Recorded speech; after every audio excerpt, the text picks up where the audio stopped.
Hello friends, welcome to our YouTube channel. अगर आपने अभी तक चैनल को सब्सक्राइब नहीं किया है तो इसे सब्सक्राइब कर लें और बेल आइकन प्रेस कर दें ताकि आपको हमारे वीडियोस की अपडेट मिलती रहे। तो चलिए शुरू करते हैं इसी के साथ आज का अपना वीडियो। तो हमारा वीडियो है जीएस टेस्ट पेपर 135 और आज का हमारा पहला क्वेश्चन है, which of the following statements is are correct regarding the monetary policy regime in India. Monetary policy regime के संदर्भ में 3 स्टेटमेंट है, आपको बताना है कौन सा सही है। पहला है, the primary objective of the monetary policy is to help increase the revenue of the central government. इसका जो बेसिक उद्देश्य है, जो मुख्य उद्देश्य यही है कि जो भारत सरकार है उसका जो पैसा है, रेवेन्यू है, वो बढ़े। सेकंड है, the instrument of the monetary policy namely statutory liquid ratio and cash reserve ratio are provided in the banking regulation act 1949 and the RBI act 1934 respectively. तो यानी कि ये जो SLR और CRR है ये इनके प्राइमरी इंस्ट्रूमेंट है मॉनेटरी पॉलिसी के। थर्ड है, as per the monetary policy framework agreement the inflation target is determined by the RBI in consultation with the central government. यानी अगर मॉनेटरी पॉलिसी फ्रेमवर्क की बात करें तो जो इन्फ्लेशन टारगेट होता है वो आरबीआई डिसाइड करती है भारत सरकार से मिलकर। तो आपको बताना इनमें से कौन सा स्टेटमेंट सही है।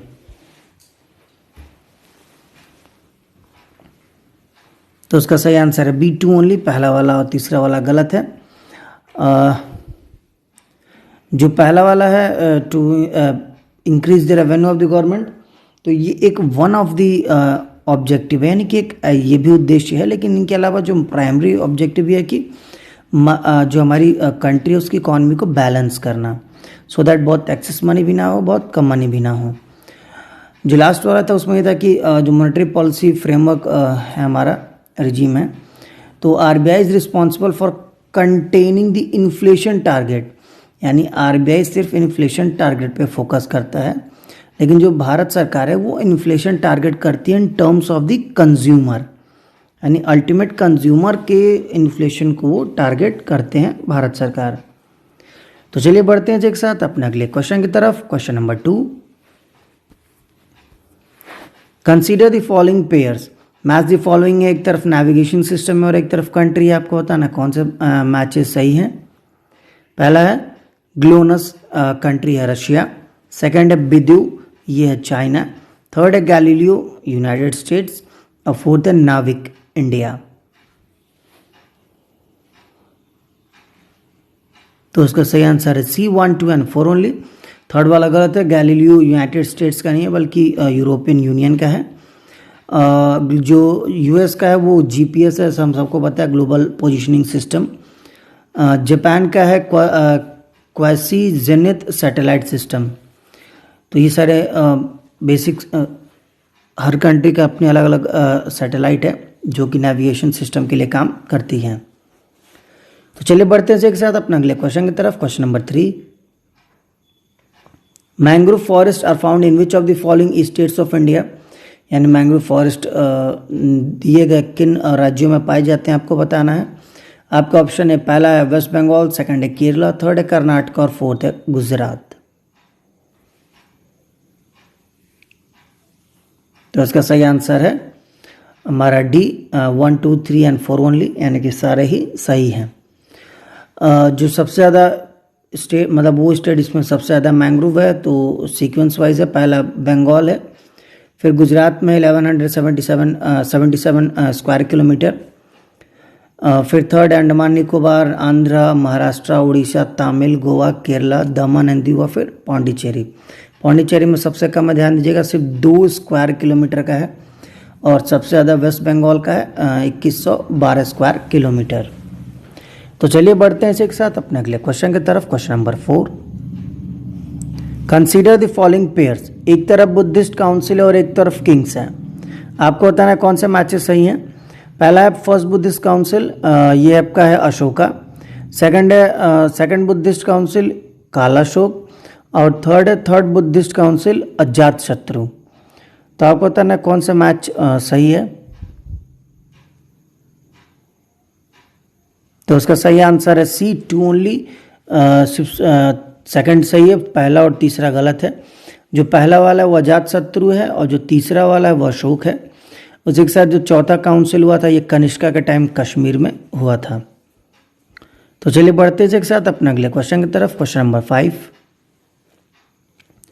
Which of the following microbes can be used as insecticide? कौन से माइक्रोब को इंसेक्टिसाइड के तौर पे इस्तेमाल किया जाता है बेसिकली। पहला है बैक्टीरिया, दूसरा है फंजाई, थर्ड है वायरस।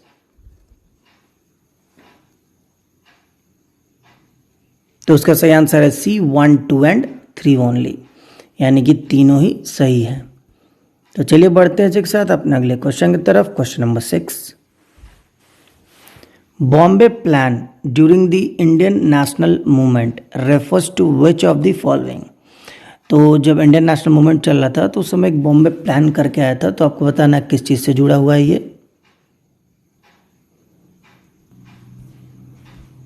तो इसका सही आंसर है B, plan made by the leading Indian industrialist for the development of an Indian economy, यानी कि जो उस समय व्यापार के बहुत बड़े बिजनेसमैन थे, उन लोगों ने मीटिंग की थी भारतीय अर्थव्यवस्था को बढ़ाने के लिए।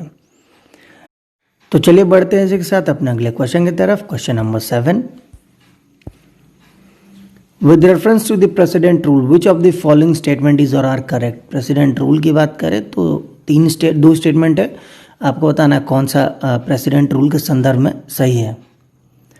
पहला है the term president rule is mentioned as a state emergency in the Indian constitution, यानी भारतीय संविधान में इसको राज्य की जो इमरजेंसी सिचुएशन होती है उसमें लिखा गया है, मौजूद है।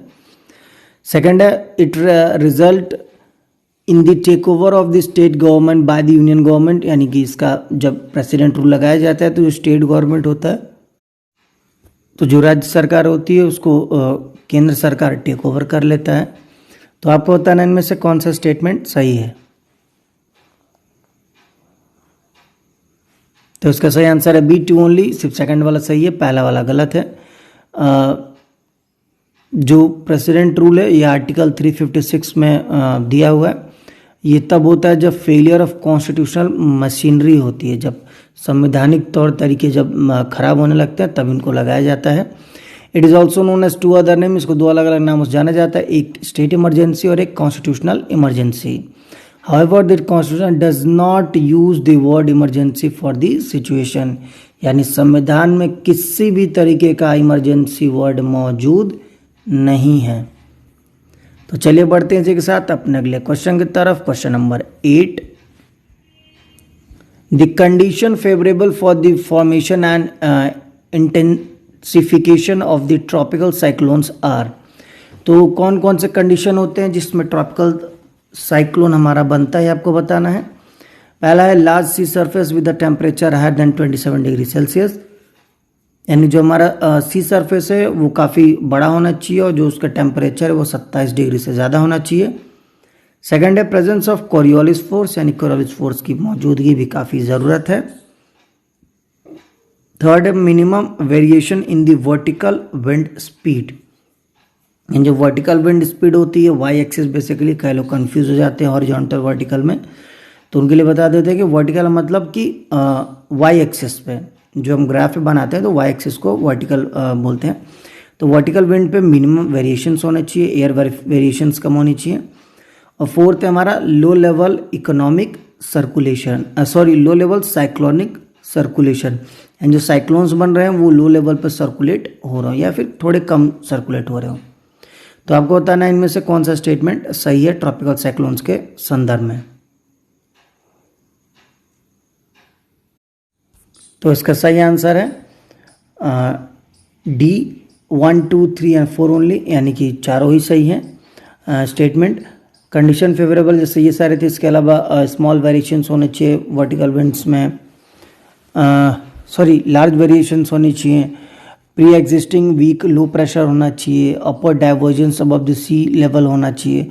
तो इस तरह से चीज़ें अगर होंगी तो ही ट्रॉपिकल साइक्लोन क्रिएट होगा। तो चलिए बढ़ते हैं इसी के साथ अपने अगले क्वेश्चन की तरफ। Question number 9, which of the following statement is not correct regarding the reverse in India? भारतीय जितनी नदियां हैं उनके संदर्भ में कौन सा स्टेटमेंट सही नहीं है आपको बताना है। पहला है Chenab, the longest of all the tributaries of Indus flowing through India is formed by mixing of two streams Chandra and Bhaga. जो चेनाब है वो इंडस की जो कि सबसे बड़ी सहायक नदी है, तो इसके दो ट्रिब्यूटरीज है, एक चंद्रा और एक भागा, इन दोनों को मिला के चेनाब बनता है। सेकंड है बरक is the important river in Tripura and is tributary of river Brahmaputra. यानी बरक त्रिपुरा की सबसे महत्वपूर्ण नदी है और ये ब्रह्मपुत्रा नदी की सहायक नदी है। तो आपको बताना है इनमें से कौन सा स्टेटमेंट सही है, सॉरी सही नहीं है, आपको बताना है, ऊपर दिया हुआ है नॉट करेक्ट। तो इसका सही आंसर है B2 ओनली, पहला वाला गलत, सॉरी B2 ओनली यानी कि सेकंड वाला गलत है, पहला वाला सही है क्योंकि नॉट करेक्ट आपको बताना था। जो बरक है ये आपकी मणिपुर हिल से निकलती है near the plains of Lakhipur, और ये रिवर बांग्लादेश में जाके सुरमा और कौशरिया के नाम से आपका उसमें मेघना में मिल जाती है। मेघना बेसिकली दोनों का मिक्सचर है, ब्रह्मपुत्र और गंगा का। तो चलिए बढ़ते हैं इसी के साथ अपने अगले और आखिरी क्वेश्चन की तरफ। Question number 10, which Buddhist text contains rules and regulation of monastic life and the daily affairs of monk and the nuns in Sangha. यानी कौन सा बुद्धिस्ट टेक्स्ट है जो कि रूल्स और रेगुलेशन की बात करता है मोनास्टिक्स की। तो आपके ऑप्शंस है ए सुत्ता पिटका, बी है अभिधम्म पिटका, सी है विनय पिटका या डी है महावंसा। तो इसका सही आंसर है सी विनय पिटका। विनय पिटका में रूल्स और रेगुलेशंस के बारे में बताई गई हैं। तो चलिए इसी के साथ आज का हमारा वीडियो समाप्त होता है। जाने से पहले हम आपको हमारा जो लास्ट वीडियो था यानी जीएस टेस्ट पेपर 134, तो जो उसका हमारा क्वेश्चन था, उसका क्वेश्चन ऑफ द डे था, उसका आपको आंसर बता देते हैं। तो क्वेश्चन ऑफ द डे था, in the context of ecology which of the following best describe Gloger's rule. Gloger rule कौन सा बेस्ट डिस्क्राइब करता है। तो उसका सही आंसर है A the population of species which occur in the warm and humid area are more heavily pigmented than those in a cool and a dry area. तो ये था आपका ग्लोगर्स रूल। उसी के साथ हमने नीचे जो एक्सप्लेनेशन उसमें आंसर दिया हुआ है कि एलन रूल एक करके है, ये भी काफ़ी इंपॉर्टेंट है, एक दो बार आ भी चुका है। जैसे एलन रूल में होता है कि बॉडी वार्म और shape is a linear in a warm climate and more rounded and compact in the cold climate. यानी गर्म वातावरण में जो जानवर रहते हैं वो काफ़ी लीनियर यानी पतले दुबले पतले होते हैं, और जो कोल्ड क्लाइमेट में रहते हैं वो राउंडेड एंड कॉम्पैक्ट होते हैं यानी कि थोड़े से गोल मटोल टाइप होते हैं। तो चलिए इसी के साथ जाने से पहले आज का यानी जीएस टेस्ट पेपर 135 का आपको क्वेश्चन ऑफ द डे बता देते हैं। आज का हमारा क्वेश्चन ऑफ द डे है, which of the following best describe the tax expenditure. कौन सा इनमें से टैक्स एक्सपेंडिचर को अच्छे से डिस्क्राइब करता है आपको बताना है। आपके ऑप्शन है A it is the expenditure incurred by the government during the collection of tax, यानी वो एक्सपेंडिचर जो कि टैक्स कलेक्ट करने में जो गवर्नमेंट के लगते हैं उसको टैक्स एक्सपेंडिचर बोलते हैं। सेकंड है it is the revenue foregone bye the government on an account of exemption on income and the corporate tax, यानी वो रेवेन्यू जो कि भारत सरकार भूल गई है जब वो इनकम किसी कॉर्पोरेट टैक्स से ले रही हो तो उसको बोलते हैं। थर्ड सी है हमारा it is the sum total of the subsidies given by the government, यानी वो छूट जो कि भारत सरकार लोगों को सब्सिडी के तौर पे देती है। और फोर्थ यानी डी है हमारा it is the expenditure made by the government from the income incurred through taxes, यानी वो खर्चे जो कि भारत सरकार करती है उन इनकम से जो कि टैक्स के मदद से आती हैं। तो फ्रेंड्स इसी के साथ आज का हमारा वीडियो समाप्त होता है। जाने से पहले अगर आपको हमारा वीडियो अच्छा लगा हो तो इसे लाइक करें, शेयर करें और हमारे चैनल को जरूर सब्सक्राइब करें। साथ ही आप हमें नीचे कमेंट बॉक्स में हमारे क्वेश्चन ऑफ द डे का आंसर ज़रूर दें। तब तक के लिए thank you for watching and bye.